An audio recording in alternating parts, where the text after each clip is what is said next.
सम्राट चौधरी सुन लो, पागल कहीं का बेबड़ा, सुन गधा, तुम्हारी औकात नहीं है जो तुम्हारे घर में कोई रोहिणी आचार्य पैदा होते हैं। तो रोहिणी आचार्य को टिकट दे करके पूरे हिंदुस्तान की आधी आबादी को सम्मान दिया लालू प्रसाद यादव जी ने, सम्मान दिया है आरजेडी ने, और मैं इनके फैसले पे मैं इनको सलाम करता हूं। आपकी बेटी के तौर पर उन्होंने वो काम किया है जो बड़े बड़े लोग नहीं कर पाते हैं, तुर्रम खान नहीं कर पाते हैं।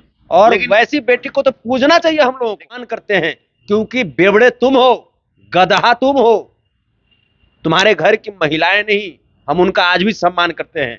आज भी इनके घर की महिलाएं हमारी माता स्वरूप हैं, बहन स्वरूप हैं, बेटी स्वरूप हैं। लेकिन ये जो गधा आदमी ये जिस प्रकार का कमेंट करता है, इस गधा को ये थोड़ा सा भी ऐसे को अति शीघ्र इस बेवड़े को इस्तीफा लो और इसको पद से हटाओ, इसको, इस गधा को, इसको सेंस नहीं है बात करनी।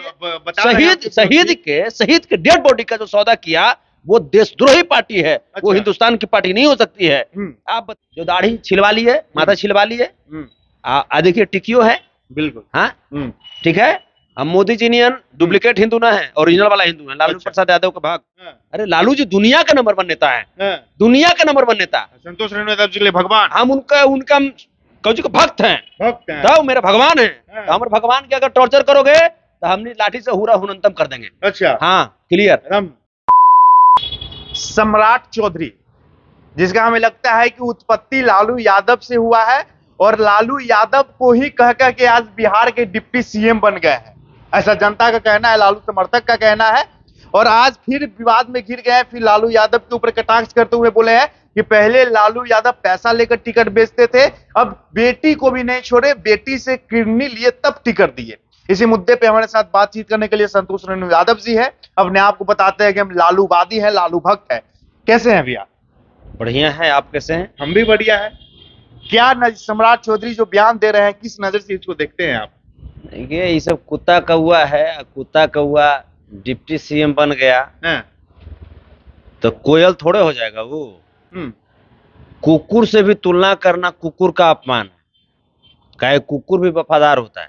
अच्छा, सम्राट चौधरी जो अपन बापे का नहीं हुआ, इसको ताक झांक करे कि इसको शुरू से आदत है। हमरा लगता है कि ताके झांक की वजह से इसका जन्म हुआ होगा। अच्छा, कोई ना कोई ताक झांक किया होगा तभी जाकर के इसका जन्म हुआ है। तो ये तो क्या कहेगा, ये बिल्कुल पागल हो चुका है। बिहार के डिप्टी सीएम है, माननीय है, आप उनको ऐसे बोल रहे हैं? पद अपमानित हो गया है इसके वजह से। अच्छा, ये पागल हो चुका है। ये जब से जाना है कि 2024 का चुनाव भारतीय जनता पार्टी हार रही है तो पूरा भारतीय जनता पार्टी पगला गया, कुछो बोल रहा है 400 पार जाएगा। अरे 40 को पारे न होगा, 400 पार कर रहे हैं। 40 को जीते थे पिछला बार बिहार में, बार पूरा देशसभा में 40 को पारे नहीं होगा। आपको बता रहे हैं बीजेपी 370 बोले हैं मोदी जी। हाँ, तो अब 1070 जितना 1070 देश की महिलाओं को जितना ये प्रताड़ित करने का काम किया है, कौन? यही भारतीय जनता पार्टी वाले लोग। अच्छा, और उसी का एक बेवड़ा का नाम है सम्राट चौधरी। अच्छा, उसी का बेवड़ा है सम्राट चौधरी। तो जो देश की महिलाओं को अपमानित कर रहा है, आज बताइए, रोहिणी आचार्य किसी जाति की बेटी हैं, किसी घर की अब बेटी रह गई, अब वो देश की बेटी हैं, समाज की बेटी हैं और प्रेरणा स्रोत बन चुकी है। एक बेटी के तौर पर उन्होंने वो काम किया है जो बड़े बड़े लोग नहीं कर पाते हैं, तुर्रम खान नहीं कर पाते हैं। और वैसी बेटी को तो पूजना चाहिए हम लोगों को। लेकिन रोहिणी आचार्य के इस योगदान को सम्राट चौधरी ने सौदा मंजूर कर दिया, सौदा कह दिया। अरे तो ये लोग तो सौदेबाजी करके ही तो ये लोग कुर्सी लिए होंगे, भारतीय जनता पार्टी वाले। कैसा सौदा? वही जैसे सम्राट चौधरी भी तो कुछ सौदा करवे किए होंगे, तबे भाई लेने के लिए। हाँ, सौदा किए होंगे तबे ना सौदा करवा रहे हैं यहाँ पे भी। आखिर उनको याद कैसे आ रहा है सौदा का? अच्छा, 2024 में देश की बेटियां जंग लड़ने को पूरी तरीके से तैयार हैं भारतीय जनता पार्टी जुमलेबाज, भ्रष्टाचारी, अत्याचारी पार्टी से। और सम्राट चौधरी सुन लो, पागल कहीं का बेबड़ा, सुन गधा, तुम्हारी औकात नहीं है जो तुम्हारे घर में कोई रोहिणी आचार्य पैदा हो जाए। गधा कहीं का, तोरे संसन के बेटी रोहिणी आचार्य बनती है रे बहन रे? हैं बताओ, तुमने हमारी रोहिणी आचार्य का इतना अपमान किया, लेकिन इसके बावजूद हम तुम्हारे घर में जो भी महिलाएं हैं उनका सम्मान करते हैं, क्योंकि बेवड़े तुम हो, गधा तुम हो, तुम्हारे घर की महिलाएं नहीं। हम उनका आज भी सम्मान करते हैं। आज भी इनके घर की महिलाएं हमारी माता स्वरूप हैं, बहन स्वरूप हैं, बेटी स्वरूप हैं। लेकिन ये जो गधा आदमी ये जिस प्रकार का कमेंट करता है, इस गधा को ये थोड़ा सा भी है सेंस, थोड़ा सा भी सेंस है कि बताइए, देश की आधी आबादी है महिला। ये हिंदुस्तान की धरती रानी लक्ष्मीबाई की धरती रही है, सरोजनी नायडू जी की धरती रही है, लता मंगेशकर जी की धरती रही है। आप बताइए, राबड़ी देवी जी की धरती रही है, मायावती जी की धरती रही है, ममता बनर्जी जी की धरती रही है, और उस धरती पे जो बेटी अवतरित हुई, उस बेटी को इतना अपमानित कर रहे हैं। तो इनका जो जवाब है वो बिल्कुल मिलेगा, इसके लिए आप टेंशन नहीं लीजिए, देश की बेटियां ही जवाब देंगी इनको। हाँ, एक तरफ आचार्य संहिता लागू है, बोला जाता है कि किसी पॉलिटिशियन के क्या राजनीतिक कटाक्ष करने पे उनको ऊपर कार्रवाई की जाएगी, और दूसरी तरफ है सम्राट चौधरी खुद बिहार के डिप्टी सीएम होकर दूसरे अपोजिशन की तरफ इतने बड़े कटाक्ष कर देते हैं। ये तो भाई निर्वाचन आयोग जो है उनको अब यहाँ पे उनको देखना ही, काम करते हैं या नहीं करते हैं, कार्रवाई करते हैं या नहीं करते हैं, या सिर्फ ईडी सीबीआई और निर्वाचन आयोग सिर्फ विपक्षी नेताओं के लिए है। भाई निर्वाचन आयोग अब स्पष्ट करे ना। वहां पे एक पत्रकार महोदया सवाल की थी निर्वाचन आयुक्त से, तो उन्होंने कहा था कि नहीं, हम बिल्कुल, हम जैसे एकदम ट्रांसपेरेंट हम काम करेंगे, हम एक पक्षीय काम नहीं करेंगे। तो यहाँ पे अब कीजिए ना, सम्राट चौधरी जिस प्रकार का स्टेटमेंट दिया है, उस प्रकार के स्टेटमेंट क्या एक नेता को देना चाहिए? बिल्कुल नहीं। क्या इस प्रकार का स्टेटमेंट एक नेता के लिए शोभनीय है? और उसमें भी जो एक पद पे बैठा हुआ हो, डिप्टी सीएम जैसे पद पे बैठा हुआ व्यक्ति हो। तो मैं तो पूछना चाहता हूं भारतीय जनता पार्टी से कि बताओ, आप क्या बेटियों के बारे में थोड़ा सा भी इज्जत रखते हो, थोड़ा सा भी सम्मान रखते हो? और अगर रखते हो तो इस बेवड़े को अतिशीघ्र, इस बेवड़े को इस्तीफा लो और इसको पद से हटाओ, इसको, इस गधा को। इसको सेंस नहीं है बात करने की, बेटियों से कैसे बात किया जाता है, बेटियों के संदर्भ में कैसे बात किया जाता है। तो इसको इस पद पे बने रहने का कोई अधिकार नहीं है। अगर भारतीय जनता पार्टी के नजर में, भारतीय जनता पार्टी के अगर विचार में बेटियों के प्रति थोड़ा सा भी सम्मान होगा, तो इस बेवड़े का इस्तीफा तुरंत लेगी। अच्छा, वो सब तो ठीक है, लेकिन ये बाल क्यों मुड़वाए हुए हैं? हम हिंदू हैं, मोदी जी ने थोड़े हैं। मोदी जी तो हिंदू है। हाँ, तो वो तो कैसन हिंदू है जो छिपल थोड़े है? कैसा हिंदू है? ये लीजिए, हम देश को सनातन का प्रचार कर रहे हैं, सनातन का संदेश दे रहे हैं, अब उनके हिंदू पे सवाल उठा रहे हैं। उनकी माता जी डेथ किए थे तो बाल मुड़वाए थे, बाल छिलवाए थे, वो दाढ़ी मोछ नहीं। तो हम तो देखिए मोछवा नहीं छिलवाए, ही चलते कि पिताजी हमारे हैं, ये चलते हम लोग मोछ नहीं छिलवाते। मोछिया अच्छा शान रहता है, जब तक पिताजी है तब तक शान रहता है। मोछिया किसका शान रहता है? पिताजी का। तो शान है वो। दाढ़ी, जो दाढ़ी छिलवा ली है, माता छिलवा ली है, देखिए टिकियो है, बिल्कुल। हाँ, ठीक है। हम मोदी जी नियन डुप्लीकेट हिंदू ना है, ओरिजिनल वाला हिंदू है, लालू प्रसाद यादव का भक्त। एक तरफ और आपका पार्टी परिवारवाद की तरफ बढ़ गया है, एक कदम और। कौन बोला? आपके विपक्षी लोग बोल रहे हैं। कौन विपक्षी लोग? नामा बताइए ना, नामा बता दीजिए। पहले सबको टिकट देते थे, इस बार 2 नया उम्मीदवार खड़ा कर दिए। काहे नहीं खड़ी करेंगे? फैमिली में से दे दिए। काहे नहीं खड़ा करेंगे? इसीलिए तो रोहिणी आचार्य एक प्रेरणा स्रोत है, प्रेरणा पुंज है समाज की बेटियों के लिए। और हर बेटी चाहती है कि हम रोहिणी आचार्य का अनुसरण करें। हर माँ बाप चाहते हैं कि उनके गोद में, उनके आंगन में रोहिणी आचार्य जैसी बेटी पले बढ़े, जन्म ले।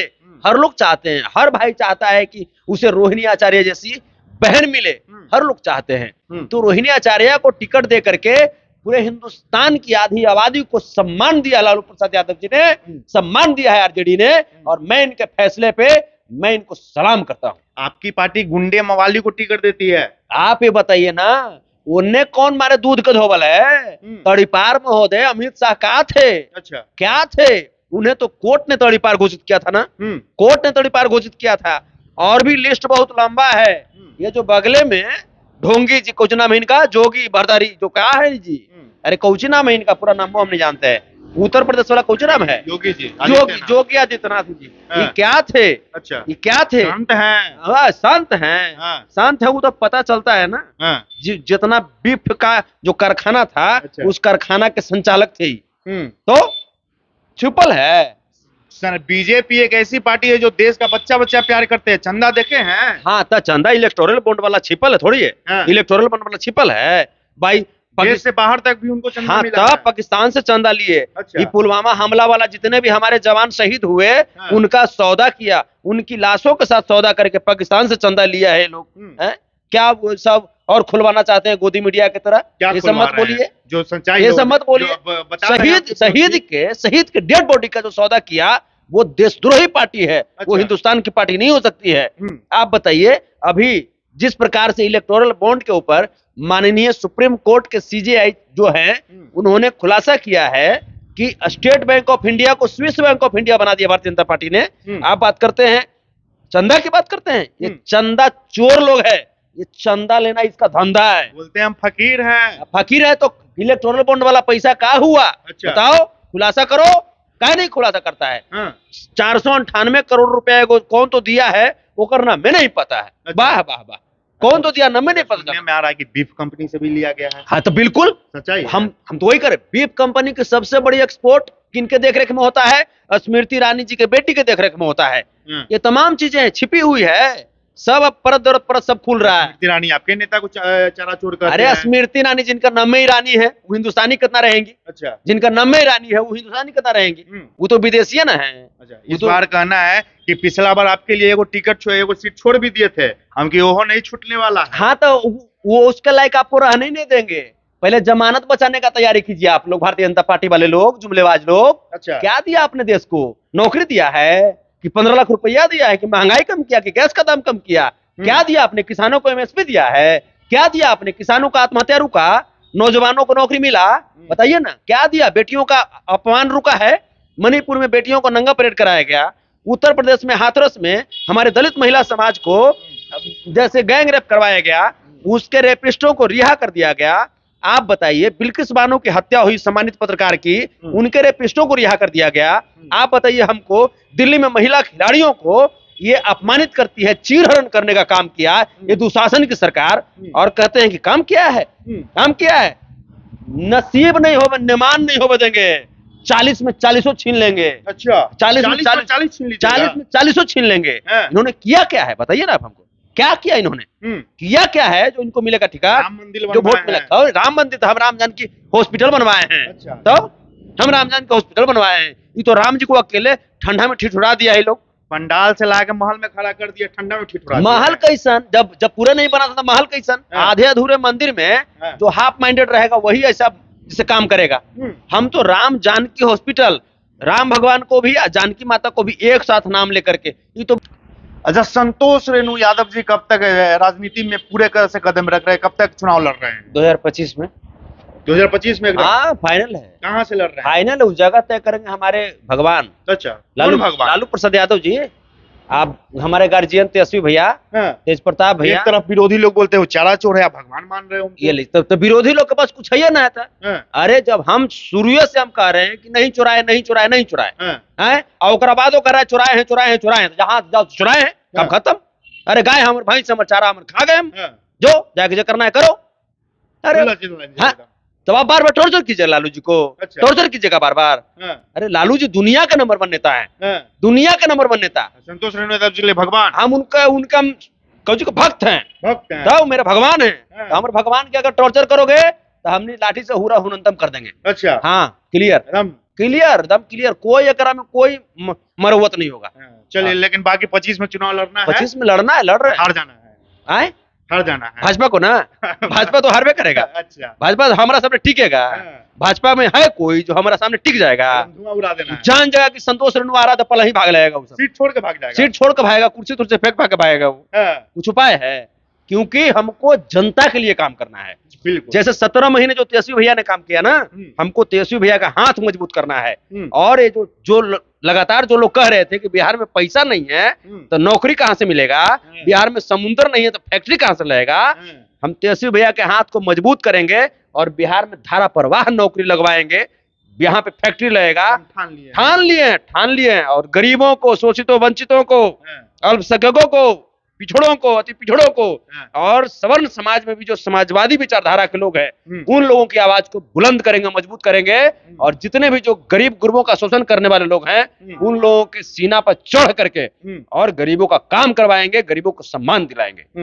हाँ। बहुत बहुत धन्यवाद। ये हमारे साथ संतोष रेणु यादव जी था। इनका साफ साफ कहना है कि ऐसे इंसान जो कि एक पद डिप्टी सीएम बहुत बिहार के लिए सम्मानित या क्यों किसी भी राज्य के लिए बहुत सम्मानित पद होता है, ना सम्राट चौधरी को उस पद पे ला करके पद का अपमान कर दिए गए हैं। बाकी इनकी बातों को क्या राय रखते हैं हमें कमेंट बॉक्स में जरूर बताइएगा। मैं साहिल यादव